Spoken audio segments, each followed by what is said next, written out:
Hey everyone, Ilaris here, and this is my Rank 1 Spirit Gameplay Perfect Game Analysis.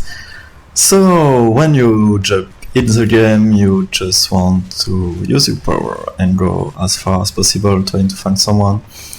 So, my add-on on this game is noise, is for everyone on the map, which got nerfed but is still very useful. I check my heads. I don't find anyone, and the Father's Glass red item, which allow me to see blood stain, which is really useful. So this is during the Halloween event, which have this weird stuff harvesting, and I found my first survivor. I juked left and got one hit quite easily. Now I can just, I prefer to down her than leave her, and yeah, I get her quite fast. She doesn't have dead hard, I think, because she would do it now. And here is a noise on the generator, so I try to get a free hit, but it's going away, and I'm not 100% sure. I check if you want to pallet stun me. I'm not 100% sure if I could get her hit that fast. That was worth it, so I'll just get back and hook. So I have the same builds and on my Letterface guide.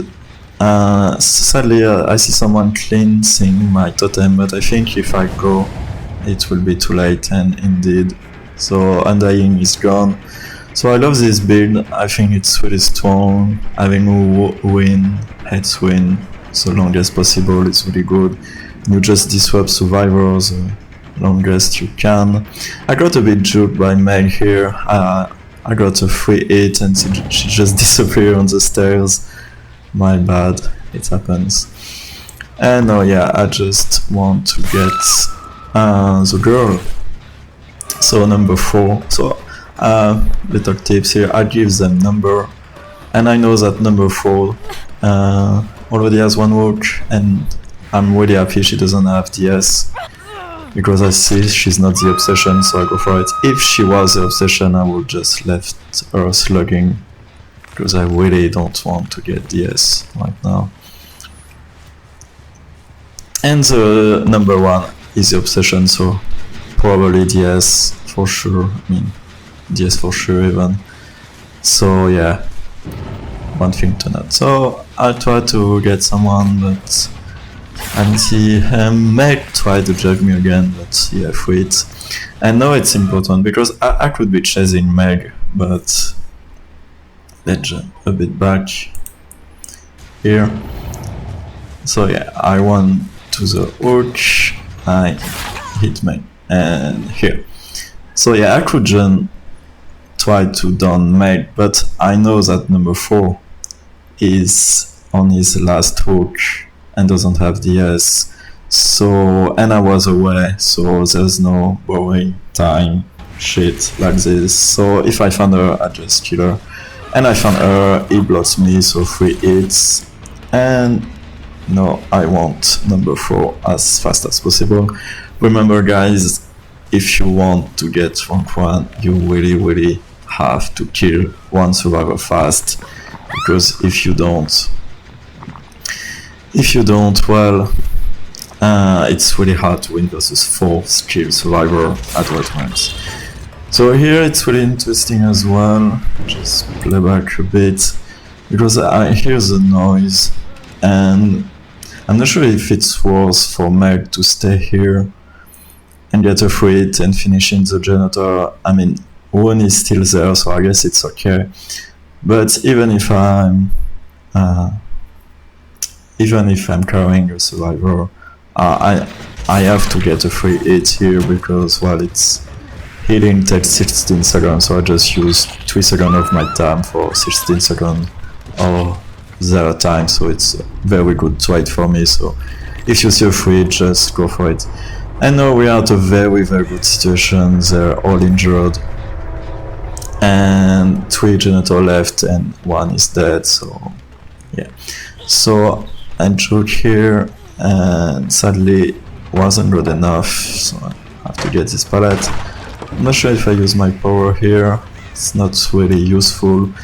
So with Spirit, it's really hard to know when not to use and when to use your power, and well, you get it by playing and see what works and not. You can juke by staying, not doing anything, and people will think you're using your power when you're not, and getting out of the loop.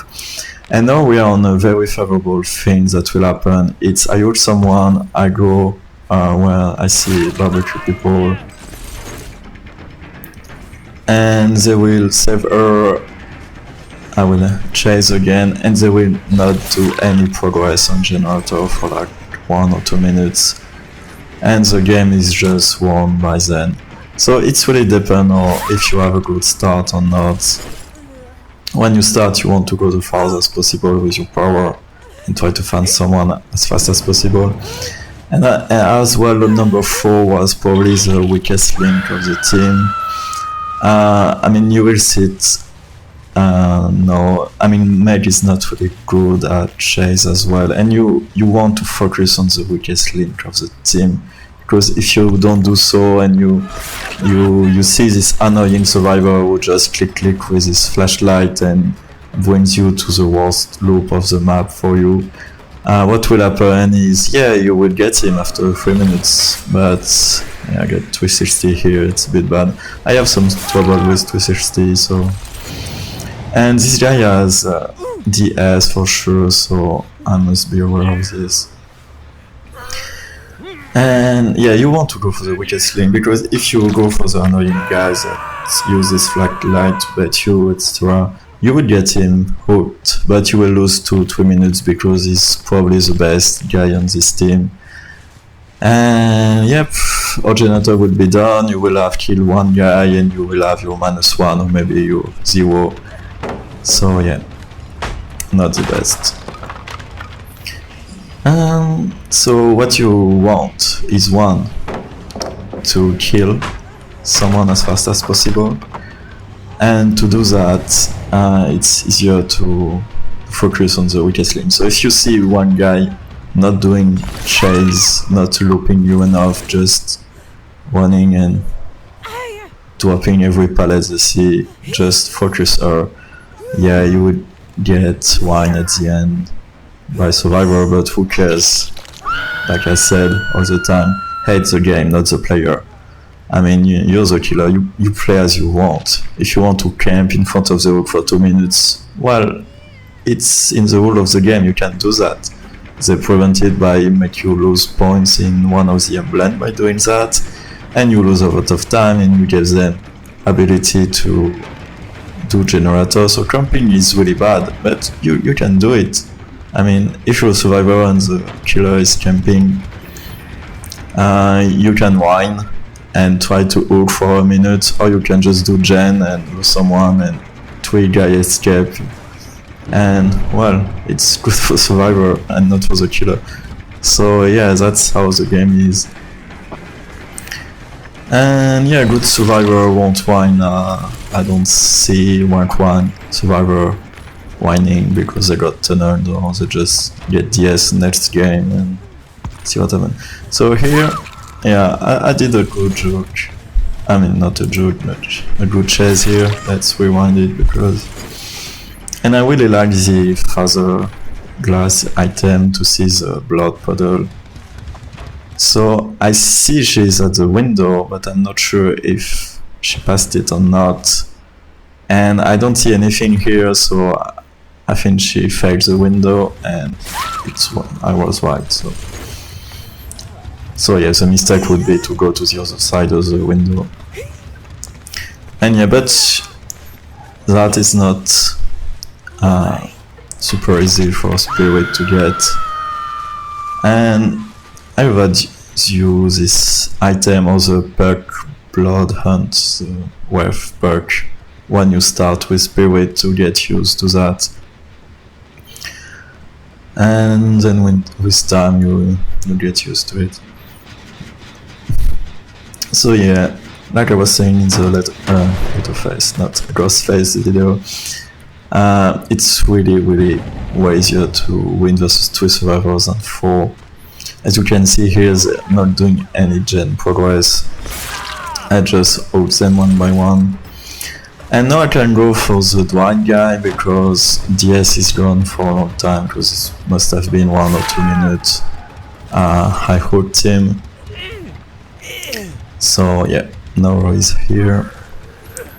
So yeah, don't get paid by these easy traps like the dead heart just before the pallet, or the guy that obviously has DS but you grab him.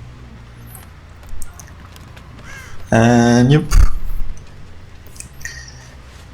And with Spirit, I mean, it depends on your add-on, but I could do the patrol between gen by using my power here. But I don't see anyone at gen, so I'm like, well, they should be trying to save him, so I just wait here. I wait farther away from the hook because I lose points if I'm too close, and obviously they will see me. And I'm on the side where there is no generator, so they won't come from the side. But I see they're on the top of the small house, so yeah, I didn't check this one, so my bad.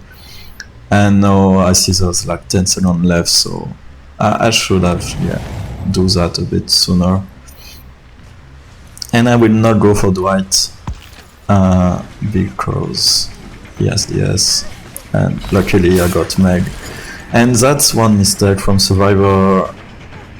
I mean, I'm pretty sure the 2 survivors was on that gen and they didn't heal each other. I'm not sure actually, because it's weird, and if you're from the survivor perspective, just heal before you save someone. And once again, when it's not scrolling, I see them and they can't keep up the pace of getting hook one by one and healing. So yeah, I like this game because it really shows when there are only 2 survivors, they can't do anything. If you're good enough to keep the pace of the game and just kill them one by one. So we use our power again.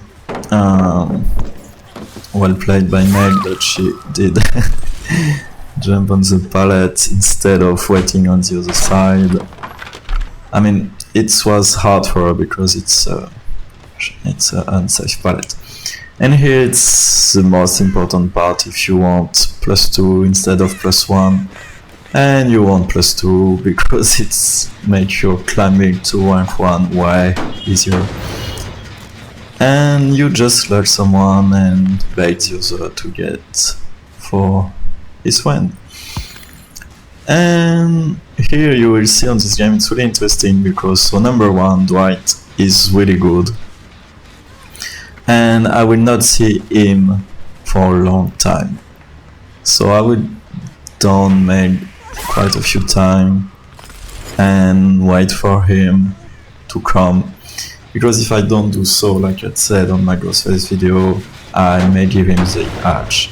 What I could do as well, if you don't want to stay around the slug survivor, is to try to find the hatch, because it has pop, but there is not the noise, so could be hard. But since there is no offering that the hatch have more chance to be on the main or the shack, the main building or the shack, I can check both of these and just know that the hatch is not here. But I saw that Dwight save her quite fast the first time, so I expect him to be nearby and do the same. And it's a little game of hide and seek. I see a crow moving, but it could be just Meg being nearby, so it doesn't help me so much. And yeah, it's a bit long and you can find it boring, but trust me, and you would get probably insert at the end of the game. But trust me, it's worth it to have +2 instead of +1 and not... I'm curious about the statistic of how often on the final 1 versus 1 the survivor goes and escape. But I guess it's around a coin flip, like 50% chance he got the hatch, and even if he hasn't got the hatch, he can just wait underneath the game, and as soon as he see the hatch is closed, open it, or if the exit gap are far from another, get lucky and got you. But anyway, so we wait here. Here, to be honest, I see that Dwight is good and he's not gonna reveal himself. I check if he does his gen. So he can do the gen because it gives him some points and could switch him from -1 to 0 or 0 to +1. Even if he will not do a gen, but why not? And it could be actually a good idea to do gen here. So here I don't go to the top, obviously, and now I know that Dwight is not coming, so I think I finally hook Meg. And yep, Dwight, that was really good at this game. And if you're a good survivor and you're playing with friends, you need to be the annoying guy, like baiting the killer into loops or stuff like that to protect your weak friends that have not the same rank, that are low ranks. Because sometimes I play with friends that are around 10, 15, and when they meet the killer they just get hooked in the next 10 seconds, so I feel a bit bad for them. So if you want to be the annoying guy, you can. So here I see Dwight, so I think he has the hatch, and it's quite fun because here I could have hit him before, I'm not sure how much time I was left, and I just am spamming, and I think I spammed before him, or I don't know what happened because it doesn't happen quite often. So yeah, I couldn't have hit him here, but anyway, game is over. So I think it's the first time that both survivor and killer are on the hatch at the same time. And as I said before, one mistake I did here was not check where the hatch was in the shack or main building or someone else, because even if I last hook Meg, if he has found the hatch, he can just go to it. So that's the downside of getting someone slugged. So yeah, if you slug someone, like you slug Meg and there was only 2 survivors, try to find the hatch. And if you don't, and you don't see the other guy, just hook him, because otherwise you gave him time to find the hatch. And that's it. So yeah, I hope you enjoyed the video and the tips. And basically the same guideline with every killer. And you have your Mercedes killer and +2, so that's nice. I think I had the 32k points, yep. Pretty nice view to see that. And yep, that's it. So yeah, you get insult at the end of the game, but well, they can be helpful, it's their problem, not yours. So yep, hope you enjoyed the video and see you soon, guys.